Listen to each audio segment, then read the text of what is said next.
Sup guys? Hello. Welcome to my channel. My name is Dani and welcome to Vlogmas Day something. I never know what day it is, so don't ask me.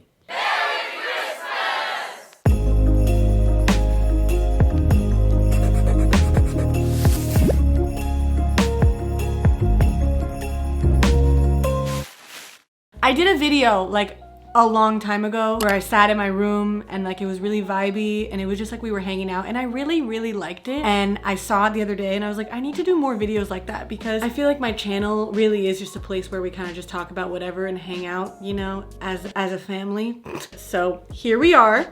I want to talk about 2021 because 2020 is coming to an end, okay guys? And this has been one of the worst years in history ever. Also, probably one of the best years for some people, I'm sure. Everybody's learned a lot. We've all gotten a lot stronger, I'm sure. I'm sure a lot of you watching have gone through some really difficult things that you may or may not be over yet, but regardless, it's been really intense for everybody. It's still happening, you know, the pandemic is still raging on. It's actually worse than ever right now, which is very sad, but we're actually kind of on the cusp of it, I think. Like, I believe in the next few months, things are gonna start to get better. So that's a positive thing, but for now, we are here in December, and it's crazy, okay? It's crazy. But it's a time to be positive. It's like the most hopeful, goal-setting, what's the word?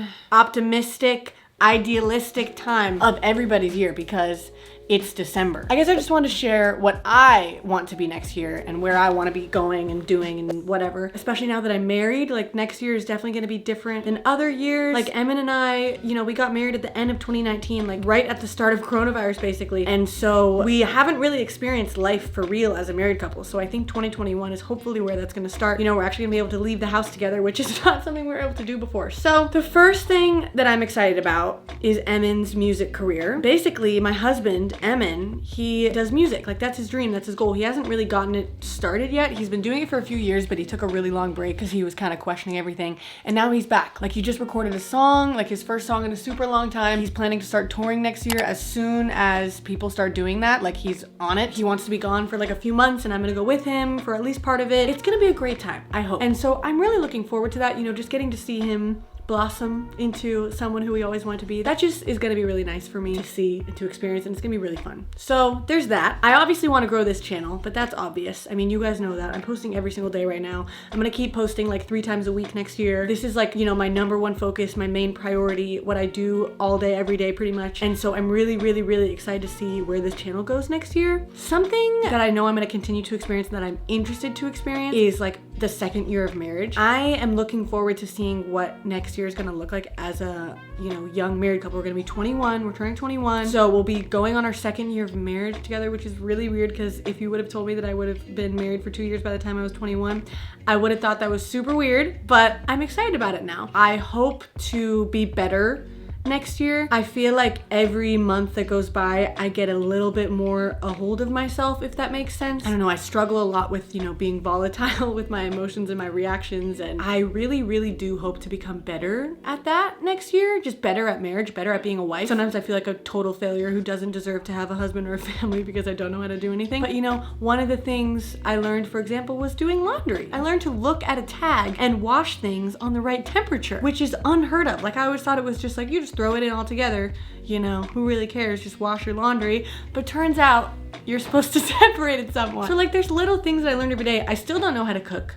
I still don't think I'm ever gonna learn how to cook. I think I'm gonna be one of those people who either orders food all the time or does like a meal delivery service like HelloFresh or something, or just has Emin cook all the time because I don't think that's ever gonna be, you know, in the cards for me or whatever. But I hope that at the end of next year, I look back on it and say, wow, I got better at being a wife this year, you know? And not even from like a traditional perspective of like, oh, you gotta be a housewife who, you know, takes care of her husband and feeds him and clothes him and showers him and all this stuff that everybody talks about with traditional husband and wife stuff. I'm literally just talking about treating Emin well and, you know, respecting him and being kind and loving and supportive and positive, like just the best aspects of me. I want those to grow and I want to be able to nurture the best aspects of him. You know, obviously Emin has his faults too, but I'm not going to sit here and talk about Emin's faults. I'm talking about my own faults. I don't know. I just hope that with every month that goes by and every year that goes by in my marriage, I just get a little bit more under control and together. You know, Emin's mom looked at me today and she said, Dani, has anybody ever told you you're kind of a disaster? And I was like, I was like, no, but I definitely have thought to myself that I am a disaster, and that is a great way to describe me. I get it together a little bit more every day, you know, so it's okay. So there's that. I also want lots of tattoos. That's something I really want next year, guys. I just started getting tattoos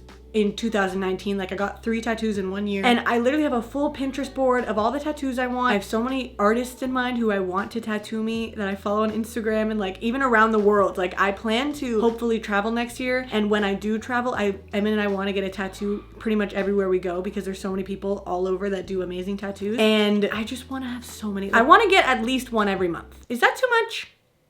Is that too much? That would be nice because then I could get my legs, my arms, you know what I mean? And it would be easy for me to pick tattoos because I don't choose emotional tattoos. I have one tattoo that I want to get, and I'll tell you guys what it is because I hate when people make a big deal out of their tattoos and don't tell you what it means, or like, you know, make it a surprise or whatever. I have one tattoo that I want to get that has an emotional meaning to it. And there's basically this tattoo that I saw. Here it is. I saw it on Pinterest, and it has 2 hearts, obviously, and it's like the skeletons and the alive people or whatever. And it doesn't have a banner, but I basically want to put a banner on each heart, and I want it to say forever. Okay, question mark? Because that's something that Emma and I always say to each other, and it's really cute. But that's the only time I've ever thought of a like meaningful tattoo. Like, every tattoo I have, which is only 3 tattoos, these are my 3 tattoos, okay guys? They don't mean anything, they're just pretty. It's purely for aesthetic reasons, so I don't have to like think long and hard about what tattoos I'm gonna get. I just want them all to look nice together and be the same style, and like that's really all I need. So hopefully I'll get them quickly because I want to, and I'm tired of having no tattoos, and you can't even see my tattoos because it's winter time, and even in the summer I don't even wear shorts, and like they're literally on my upper thigh because I wanted to start somewhere that was like, you know, not super visible. But now I regret that, okay? I should have started on my arm because now I wish that people could actually see them because nobody can see them. So yeah, those are some specifics. There's definitely more I could go into, but generally I just feel like 2020 was a very restrictive year. Obviously, I mean, maybe some of you didn't have that experience because I know everybody kind of takes a pandemic in different ways, but for me, I literally could count the amount of times that I saw other human beings this year. Like, I think I hung out with one friend this year. I'm not even kidding. One singular friend. And there's all these little things that we used to do before 2020 happened, and I think we definitely took them for granted before. So I'm excited to not take those for granted next year. The fact that we'll be able to just like go out and not freak out and not worry about coronavirus and not worry about accidentally killing somebody by just living your everyday life, like, that's crazy. And that's definitely something we're really lucky to do. If you're in Australia, I'm sure you don't understand because you guys actually have your crap together and figured that out a long time ago. But here in the US, at least, times are tough, okay? Thousands of people are dying every day and it sucks. And you feel like you can't do anything about it except to literally stay in your house. So I'm excited for next year to be a nice reaction to this year. You know, I feel like everybody's gonna be a little bit more bold, a little bit more open with what they do and their decisions that they make. I feel like a lot more people are gonna, you know, do things they've always wanted to do because they realize that sometimes you don't get the chance to do things. I hope that everybody next year is a little bit more compassionate and a little bit more grateful. I know I will be, especially with like all the Black Lives Matter stuff and the election and everything all together. Like, I feel like a lot of us were kind of forced to think outside of ourselves.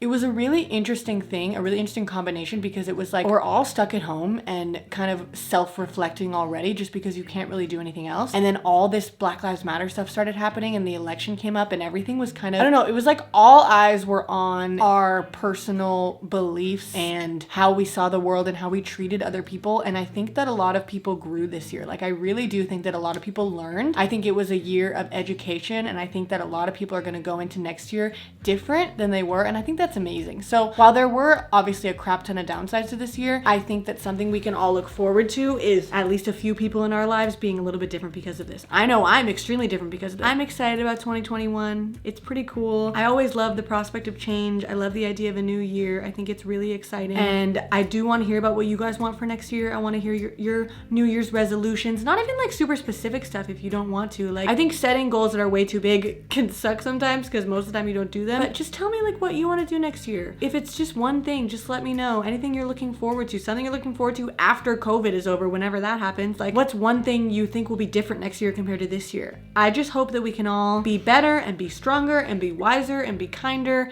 and love each other a little bit more and appreciate hugging each other a little bit more, appreciate social interaction a little bit more. Like, there's so much we can be grateful for next year. So I'm looking forward to it. But anyway, thanks for hanging out with me, guys. I really want to do more videos like this. Let me know if there's any topics that you want to discuss here in the moody bedroom. I appreciate you guys. I love you guys. If you like my videos, hit subscribe. I know that there's actually a lot of people who I love on YouTube who I'm not even subscribed to, so sometimes I'll look at their channel and I'll go, wait, I feel like I should subscribe to them because I like their videos a lot. If you're like that and you're not subscribed to me yet but you're watching my videos, hit the subscribe button. It helps me a lot. It really does. If you want to support me more, it's really nice to know that you guys like my videos. Also, you can follow me on Instagram if you want to keep up with my day-to-day life because I post on my story pretty much all day long on there. And I'll see you guys tomorrow because it's Vlogmas, so I'm seeing you every single day. But yeah. Goodbye.